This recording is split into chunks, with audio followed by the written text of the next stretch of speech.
अब देखते हैं numericals on Dabali reinforce section. एक पार्ट होता है एनालिसिस, दूसरा पार्ट होता है डिज़ाइन।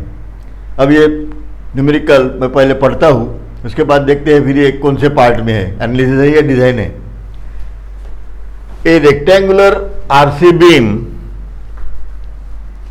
ऑफ इफेक्टिव साइज है, इसका मतलब 230 ये तो विड्थ है, इसमें इफेक्टिव वगैरह नहीं होता है। लेकिन ये जो डेप्थ है 450, ये जो डेप्थ है ये है इफेक्टिव, ओवरऑल डेप्थ नहीं है, ये मेंशन किया है। ये ma'am is reinforce on tension side. Tension side में जो स्टील है ये है 1473 square mm। The steel bar on compression side में भी है, इसका मतलब ये तो पक्का हो गया कि ये डबली रेनफोर्स है। दोनों तरफ स्टील दिया है, tension side as well as compression side. So compression side में 628 ऑफ ग्रेड स्टील का दिया है Fe415। The bar on the compression side have there centre. Compression side में जो बार है उसका centre 40 mm from the top of the beam. इसका मतलब ये जो है ये है DC, अपने को जो लगेगा वो DC। M20 grade of concrete is use, concrete का ग्रेड भी दिया है। Okay, then determine moment of resistance. Moment of resistance निकालना, इसका मतलब ये एनालिसिस हो गया। डिजाइन बोले तो स्टील निकालना, डेप्थ। अब डबली रेनफोर्स बीम में डेप्थ वगैरह निकालते नहीं है, सिंगली रेनफोर्स निकालते हैं, लेकिन यहाँ स्टील निकालना, अगर स्टील निकालना है तो फिर हो गया वो डिजाइन, और स्टील दिया हुआ है। Okay, use stress strain relationship, ये टेबल भी दिया है। मैंने ये टेबल कैसे क्या रहता है ये बताया है, अब मैं यहाँ पे और डिस्कस करूँगा इसको। स्टील की ग्रेड, लेवल, स्ट्रेन की वैल्यू, और उधर है स्ट्रेस। तो ये स्ट्रेन की वैल्यू इंपॉर्टेंट है, ये अगर पता चल जाए तो ये वैल्यू निकल सकती है और इसका भी यूज कर सकते हैं, no problem. Okay, then where, ये सब दिए ही है यहां पर। Where FYD design strength for the compression steel, compression steel के लिए design strength is equal to FY by 1.15 is equal to 0.87 FY, अपने को पता ही है, बराबर है। एंड उसके साथ में क्या दिया है, strain at the level of compression steel. ये कैसे निकालना, ये फार्मूला दिया है, और ये फार्मूला कैसे आता है ये मैंने बताया है प्रीवियस लेक्चर में, मैंने ये फार्मूला जनरेट करके बताया हुआ है। Okay, ESC strain in steel at compression side 0.0035 XU minus DC by XU, and XU is XU limiting, इतना सब दिया है।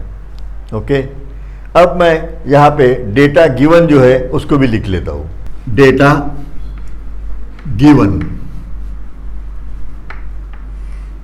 अब data given one by one वहाँ से लेते हैं। पहले B 230 mm,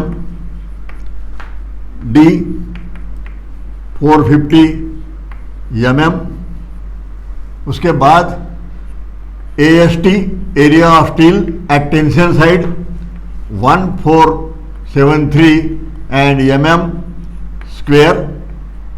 Okay, then compression side तो अपन लिखते हैं ASC and it is equals to 6 to 8 mm square, ये हो गया।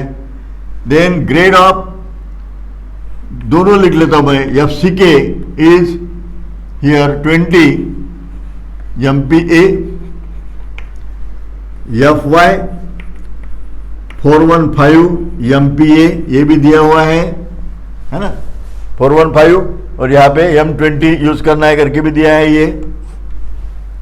देन DC इज 40, ये 40, तो लगभग सारी वैल्यूज मैंने यहाँ पे लिख दिए, ये डेटा गिवन है। ओके, अब next step as usual to find में पूछा गया है मोमेंट ऑफ रेजिस्टेंस, शॉर्ट में MR भी लिख सकते हैं। Then we go for solution. अब थोड़ा मैं ये न्यूमेरिकल का थीम बता देता हूं। डबली रेनफोर्स सेक्शन जो है, सिंगली रेनफोर्स सेक्शन कैसा, AST1 बराबर है, और दूसरा होता है अपना एडिशनल स्टील AST2, और यहां पे जो बार रहेंगे उसे बोला जाता है ASC। इसका स्ट्रेस ब्लॉक सिंगली रेनफोर्स का एज यूजुअल ये TU1, और यहां पे दूसरा फोर्स रहेगा CU, ओके 1, और इसका एक टेंसाइल फोर्स TU2, और ये जो है ये सेंटर में यहाँ नहीं रहता है, ये यहाँ पे रहेगा, और ये CU2, और ये जो डिस्टेंस है ये DC होता है। टोटल डेप्थ जो है अपनी ये D है, ओके, तो ये बन जाएगा अपना D माइनस DC। ये सब मैं बता चुका हूँ, यहाँ पे सिर्फ मैं थोड़ा सा कुछ अगर भूल गए होंगे या डायरेक्ट कोई देख रहे होंगे, है ना, कुछ दिनों बाद देख रहे हैं, तो फिर समझ में आना चाहिए, इसलिए मैं ये बता रहा हूँ। ओके, अब moment of resistance, MU is equal to, अब मैं ये जो है यही लिखता हूँ, moment of resistance MU is equal to MU1 plus MU2। MU1 क्या है, moment registered by singly reinforce beam, बराबर है, तो ये है फॉर सिंगली, ओके, और ये है imaginary.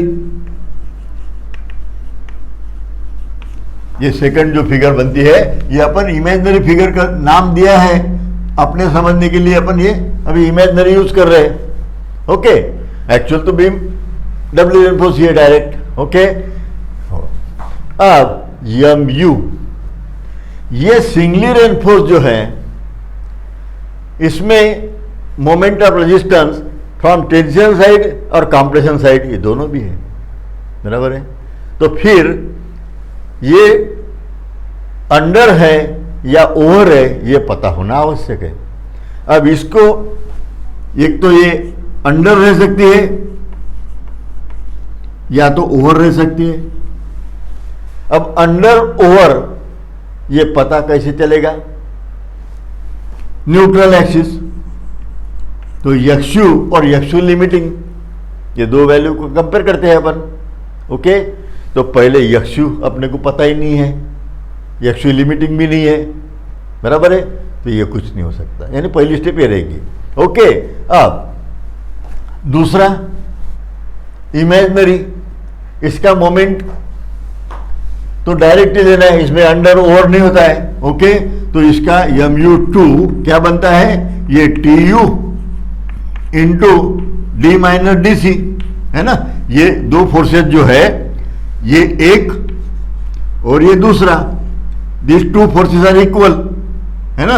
If these are equal then they form couple, the moment given by this forces is equals to TU into this arm Z, और ये वैल्यू बराबर है, या तो फिर CU2 into D minus DC, we will get same answer, क्योंकि अपने को ये पता है CU is equal CU2 is equal to TU2, ये दोनों इक्वल होते हैं, तो ये वैल्यू और ये वैल्यू सेम रहेंगी और ये तो सेम है ही, बराबर है। तो कैसे भी कर सकते हैं।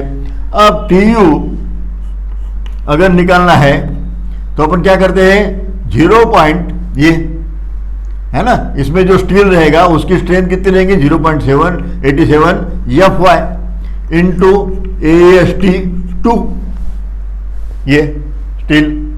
अब CU is equal to FSC minus FCC and multiply by ASC, बराबर है।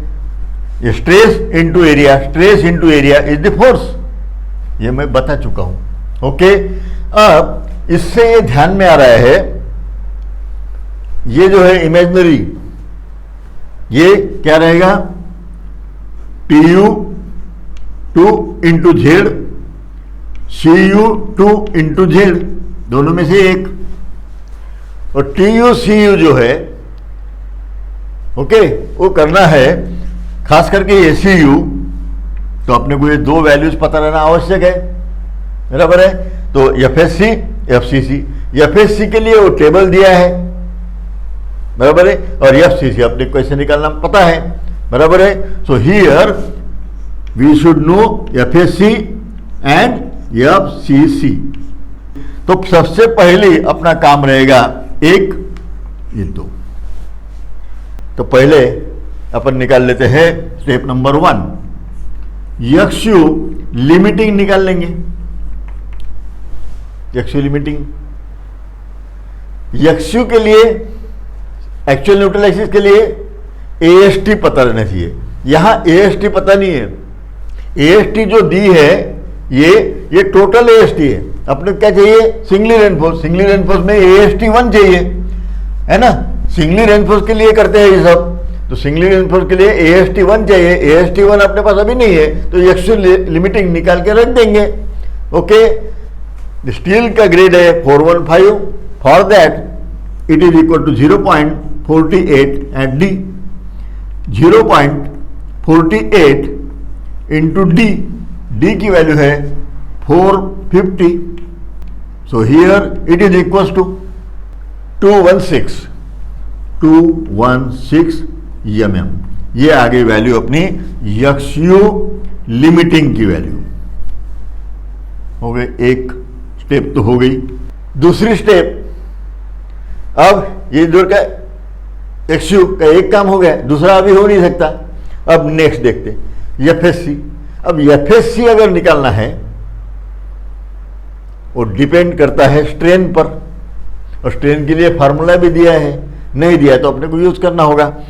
So here the next step is ESC। So here ESC, अब फार्मूला वही लिखा हुआ है तो दोबारा वो लिख के वैल्यू डालने की जरूरत नहीं है। 0.0035 इन द ब्रैकेट XU, और XU की XU लिमिटिंग लेना है। XU लिमिटिंग की वैल्यू अभी निकाल लिए 216 माइनस DC की वैल्यू है अपनी 40 डिवाइड बाय XU 216, बराबर है। When we solve we will get 0.00285, ये हो गई स्ट्रेन ESC। अब स्ट्रेन भी आ गई अपने पास, दो चीजें हो गई। अब स्ट्रेन जो है अब इसमें देखना है, अब 285 00 तो है, हाँ, ये यहां बैठ रहा है ये जोन में, ये 0.0276 इससे ज्यादा है 0.00380, इसकी करस्पॉन्डिंग वैल्यू ये है। ओके, अगर करस्पॉन्डिंग वैल्यू है, बीच में की वैल्यू निकालना है तो interpolation. Okay, so here from interpolation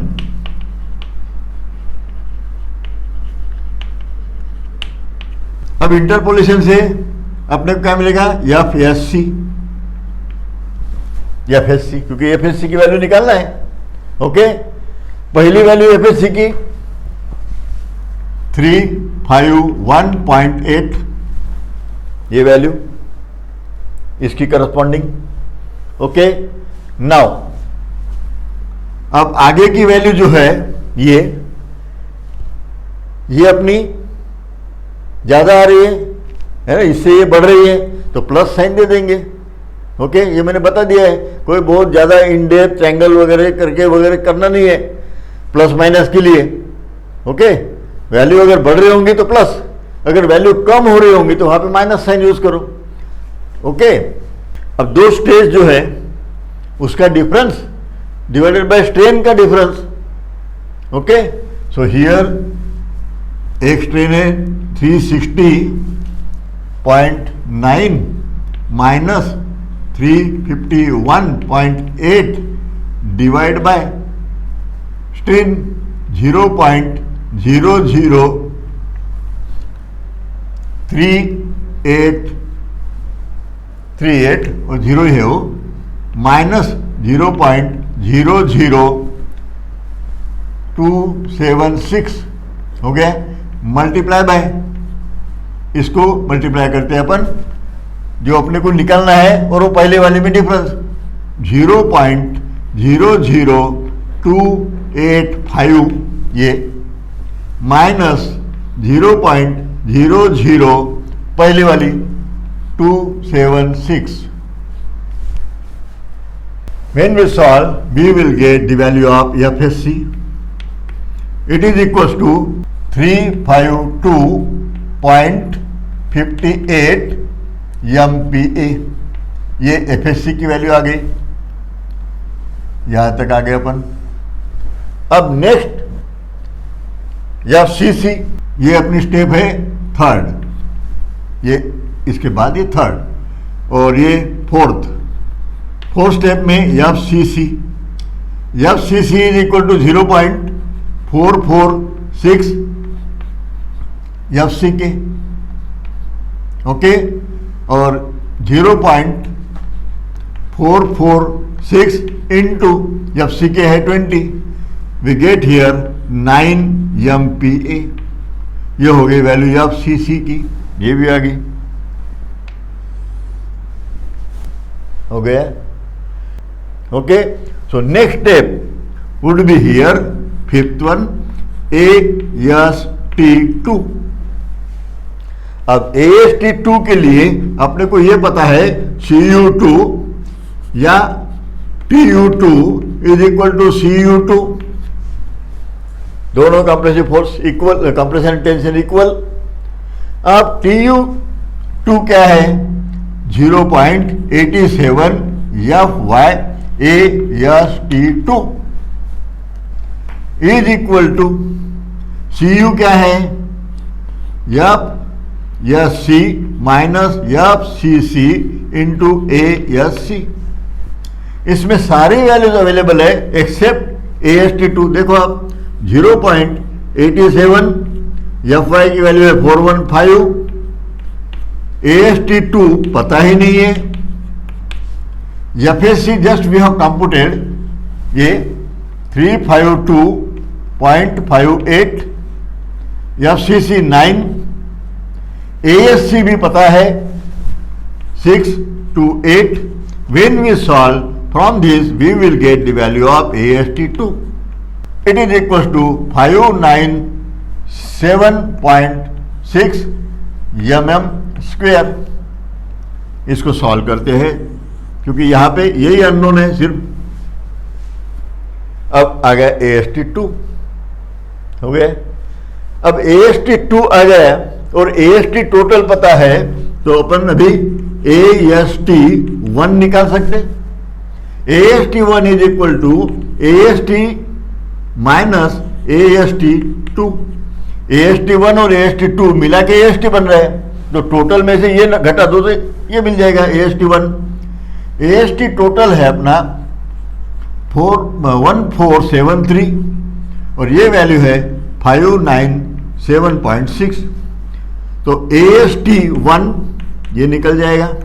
it is equal to 875 0.38 mm square. ये AST1 भी आ गया, अभी हो गया। अब ये सिंगली रेनफोर्स बीम तैयार हो गई अपनी। अब सिंगली रेनफोर्स बीम होने के बाद अब सिंगली रेनफोर्स को एनालाइज करना है, उसका मोमेंट ऑफ रेजिस्टेंस निकालना है। अब उसका मोमेंट ऑफ रेजिस्टेंस निकालना है तो अंडर ओवर, तो अंडर ओवर के लिए डिपेंड करेगा यक्षु, यह है actual neutral axis, depth of actual neutral axis. ओ कैसे निकलता है? X u is equal to tensile force 0.87 FY AST1 divided by 0. Compressive force, ये दोनों मिला कंप्रेसिव हो जाएंगे, मल्टीप्लाई करेंगे तो 36 FCK और ये B only. Just we have to put values here.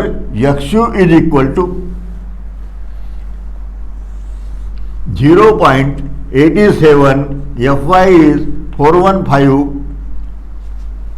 into AST1 is 875.38 and divide by 0.36, ये FCK 20 और B जो है ये 230। From this we will get the value of Yakshu. It is equals to 190.85 mm। ये यक्षु की value आ गई। अब इससे अपन अंडर है या ओवर है ये पता कर सकते हैं। अब मैं इसको मिटाऊंगा क्योंकि ये थियरी कंसेप्ट मैंने बता दिए। अब डायरेक्ट इक्वेशंस यूज करेंगे। Next step would be here 8 नंबर। It is where x u is less than x u limiting. कैसे? यक्षु की वैल्यू है 195.885, ओके, और यक्षु लिमिटिंग की वैल्यू अभी अपन ने निकाल ली थी, वो है 216, okay. So from this it is clear. अब ये क्या बता रहा है अपने को? Under reinforce. अगर अंडर रेनफोर्स है तो moment of resistance upon tension side से करते हैं। अंडर रेनफोर्स यानी स्टील कम, तो स्टील के साइड से फेलियर होगा, बराबर है। तो मैं अभी डायरेक्ट इक्वेशन लिख देता हूं, ओके, अलग अलग करने की जरूरत नहीं है। So mu is equal to, पूरा इक्वेशन लिखता हूं as it is. Under reinforce के लिए टेंशन साइड से है तो टेंसाइल फोर्स निकालना है, तो टेंसाइल स्ट्रेस या F, टेंसाइल फोर्स करना है तो स्टील से स्ट्रेस इनटू एरिया। ये सिंगली रेनफोर्स के लिए ले रहे हैं अपन, पहले mu1 सिंगली के लिए, है ना। हाँ, हो गया। Multiply by lever arm. Lever arm क्या होता है? D minus 0.42 x u, okay, plus अब यहां पे अपना जो है mu2 के लिए FSC minus FCC, okay, into ASC और बाद में D माइनस DC। ये फार्मूले में अपन वैल्यू डाल देंगे। अब यहां पर ये जो इक्वेशन है, ओके, इसको अपन रिप्लेस कर सकते हैं। इसको क्या मैं ब्रैकेट में लिख के रखता हूं यहां पर, FSC ये ना करते हुए टेंशन साइड से TU। अब TU है तो टेंसाइल फोर्स, बराबर है, multiply by AST2 D minus DC। ये भी इक्वेशन यूज कर सकते हैं इसके जगह पर। अब आपके दिमाग में एक क्वेश्चन आ सकता है, फिर अगर ये यूज कर रहे हैं तो FSC FCC क्या जरूरत है? अगर FSC और FCC अपने को पता न रहता तो फिर ये इक्वेशन कैसे ऑपरेट करते थे? ये इक्वेशन से तो ये वैल्यू आई है, बराबर है। इसलिए FSC और FCC पता करना आवश्यक है। यहां पे उसको ओमिट कर सकते हैं, okay, you will get same answer. अब अपन में पूरा ऊपर वाला यूज करेंगे। mu is equal to 0.87 87 F Y is 415 AST1 अभी निकाल लिया अपन ने 875.38 हो गया। डी की वैल्यू है 450 माइनस 0.42 और यक्षु मिनिमम वैल्यू लेना है, यक्षु लिमिटिंग और इसमें से ये है मल्टीप्लाई बाय 190.85। ओके, ये थोड़ा कंजेस्टेड हो गया है, ये 19085 है ये value. Okay, then plus FSC अपन निकल चुके हैं 352, ये एफएससी 0.58 माइनस एफसीसी 9, एएससी भी पता है अपने को 628, यहाँ पे भी लिखा है, उधर में भी लिखा है, ये भी okay ASC. Then multiply by D 450, DC 40। When we solve this, we will get the value of mu, and it is equals to 205.35 into 10 to the power 6 newton mm। अब इसी को लिख सकते हैं अपन mu is equal to 205.35 kilo newton metre, बराबर है। ये mu की वैल्यू आ गई, लेकिन mu पे रुकना नहीं है, अपने को निकालना है safe working moment. Okay, so here safe working moment. अब safe working moment is equal to m, simply it is equal to mu divided by 1.5। mu करते के समय अपन ने क्या है, मल्टीप्लाई करते हैं 1.5 से, अब इसको डिवाइड करना होगा।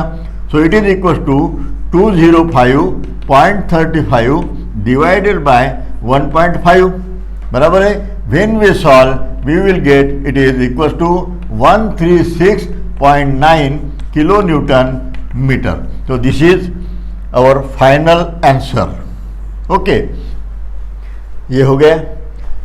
एक चीज यहां पर 2 कॉलम दिए हैं, मैंने आपको इतना बताया। ओके, वही अगर करना है इसका यूज तो कर सकते हैं, इधर इंटरपोलेट करो। ओके, इधर इंटरपोलेट करके यहां पे वैल्यू आएंगे बीच में कुछ, तो भी ये दोनों के बीच वो वैल्यू को एफएससी कंसीडर करना है। अब एफएससी कैसे कंसीडर होगा, इसका coefficient multiply by f y d, और f y d is equal to 0.87 f Y is equal to 415 को मल्टीप्लाई करेंगे 0.87। ओके, और ये जो वैल्यू आएंगी इसको ये कोएफिशिएंट से मल्टीप्लाई करना होगा, then we will get the same FSC as we have found here. जो अपन ने निकाला है वही एफएससी ऐसे इधर भी निकालेंगे, ये कॉलम भी अपन यूज कर सकते हैं। थोड़ा डिफरेंस आएगा लेकिन चलता है।